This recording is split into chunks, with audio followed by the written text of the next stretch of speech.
So good morning, everybody. I will today talk about a project we conducted recently, which is focused on implementing school climate assemblies and with the goal of empowering youngsters to co-create more sustainable futures. So just a brief introduction to say that there are different approaches or different movements. So we have environmental education, education for sustainable development, climate change education, global citizenship, education for climate change. But at the end, all these approaches, what they look for is to promote or to help develop the knowledge, attitudes, values, competencies that are required for transition, or a sustainable transition of societies. So in terms of education for sustainable development, UNESCO in this publication focus on identifying what are the key learning processes, identified collaboration and dialogue, the need to collaborate between different stakeholders, different agents, sectors, also processes which engage the whole system and encounter the complexity. Also, processes which innovate the curriculum and processes that promote active and participatory learning. So what we try to do in this project is to walk the talk, to implement, not to move from theory to practice, and to create these school climate assemblies to develop collaboration, active and participatory learning, and involve different actors and stakeholders, and also make their voices heard. So we try to create these open spaces and bridge also the gaps between formal, non-formal, and informal learning. So this project, which is called EMPOCLIM, Empowering the Educational Community to Adapt to Climate Change, was financed by the regional government here in Catalonia, Tarragona, and also the university where I'm based at the moment, Universitat Rovira i Virgili. So the idea of this project was to promote this, to offer the educational communities a greater involvement and active participation in the research or in identifying actions that can be helped that promote sustainable development goals, and doing this through school climate assemblies with the idea that children and youngsters are the ambassadors and change agents within their societies, because they can influence their families, the community, and also with this idea that if we want to really achieve this sustainable transformation of society, we need to engage people in this change. So to be able to collect their opinions, their proposals, actions, and the idea that where politicians cannot get to, society and citizens, youngsters can have something to say. So how we understand a climate assembly? We understand it as an innovative democratic process to learn, deliberate, make informed decisions and solutions to tackle climate change and promote social and regional sustainability. And here, what we did, so what we have is that we have climate assemblies taking place in different countries. So, for example, United Kingdom, France, also in Spain. Spain government recently created this climate assembly, but these are normally top or high-rank events organized by governments or city councils. And here what we wanted to do is to do it from the schools, so more from a bottom-up approach. The objectives of these assemblies were to promote the active participation, collaboration, and empowerment of young people, and also to jointly define the challenges, problems, and actions that they think that have to be implemented to promote local and regional sustainability. So the methodology consisted of 3 steps or phases. First, they had to produce a conceptual map to identify the socio-environmental challenges or problems that they find or that they think that they have in their neighborhood, city. And here what we did is to create 4 working groups. So we had groups of 25, 30 secondary school students. We divided this class big group into 4 working groups, and each group was devoted or was working on a specific topic. So we had water, air, tourism, and energy. These areas were selected by us because while Tarragona is situated in the Mediterranean, is one of the, we have petrochemic, big petrochemic industry, the second of Europe. And also we have a big tourism, as we have Salou, Cambrils, and these are, so we have different challenges related to air, tourism, energy, and water. The second step was to develop a decalogue of 10 actions. So each group, after doing their conceptual maps, had to select 10 actions per area. They shared these first steps with the rest of the group, and then we had an individual prioritization. So as I said, for groups, for topics, the first step, the conceptual map, where they had the freedom to create their own maps, identifying for each of the topics what are the challenges, opportunities that they face. So we used a tool which is called manual thinking, which allows them to put in place their creativity and through teamwork develop these mind maps or concept maps. So you have here 2 examples.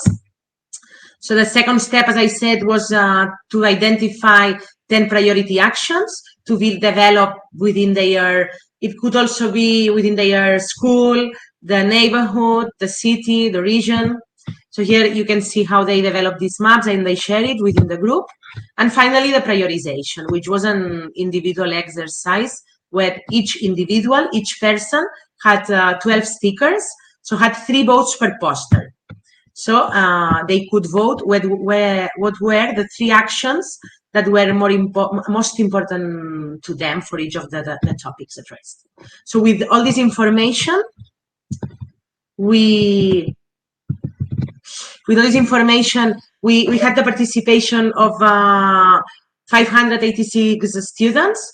During this process, more than 700 actions were proposed.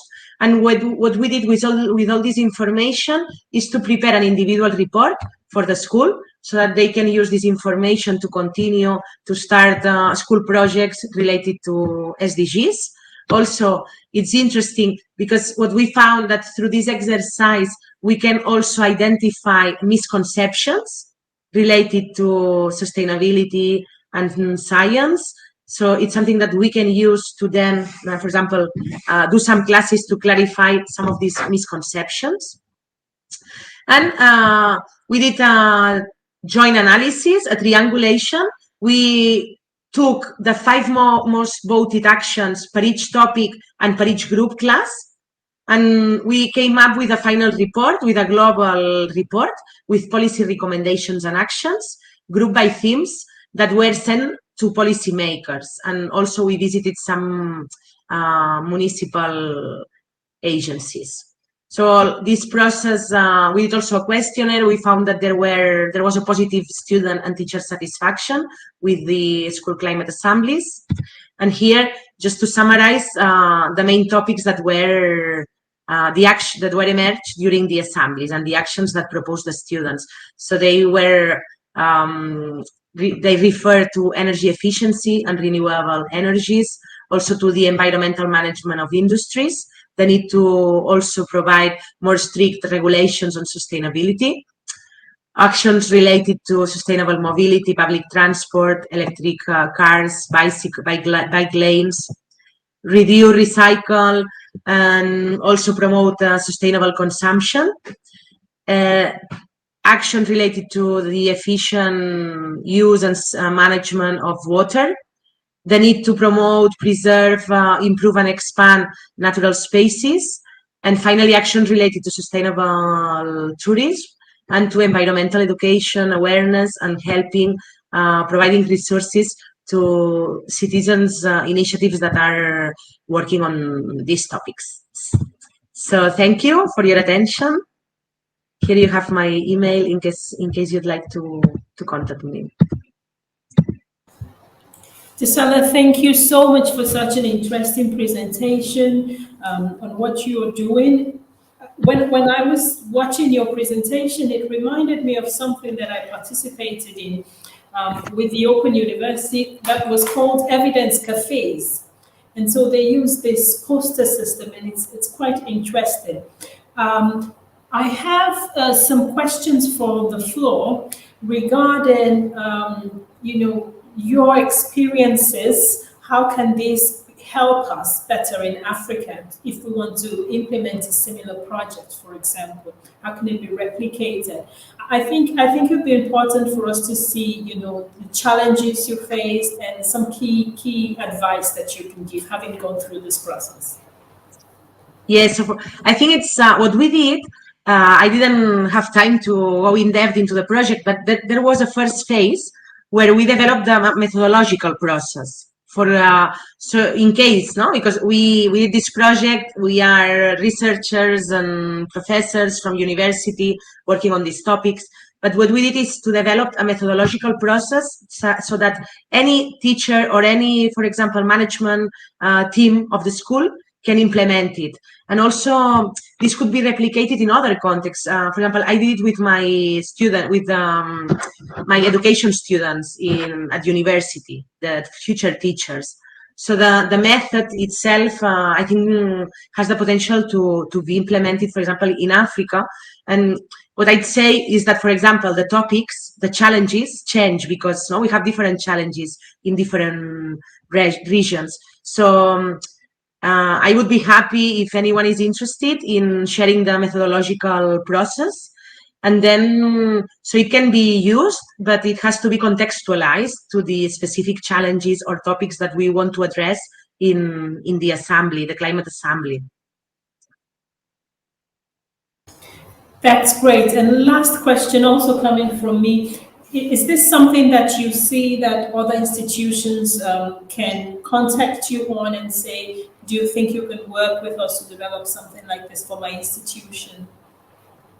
Yeah, because, for example, here in Europe, through the European Commission, so we have a framework which has been published recently, GreenCom, to promote green competencies. And so one of the key ideas, is that if we want to develop these key competencies, if we really want to promote or create these active change agents for sustainability, we need to empower people. We need to promote active participation. So this is a strategy or is a way to do it. But for me, it's fundamental that we can engage people in change and people can experience sustainability.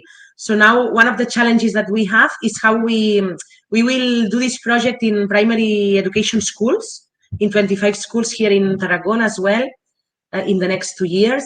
And one of the challenges that we have is how we really make sure that this, it's nice as a school activity, but we need also to make to influence policy making. So how we can influence governance, how we can, and I think in this case, so empowering people, making them part of the change, and really helping them see that their contribution really makes something change or happen is important. Absolutely. Thank you very much, Gisela. I'd love to continue this conversation, but I think we're eating into other people's time. I have a lot of comments on the chat saying that this was really insightful for a lot of people. Congratulations. Bye for now. Thank you.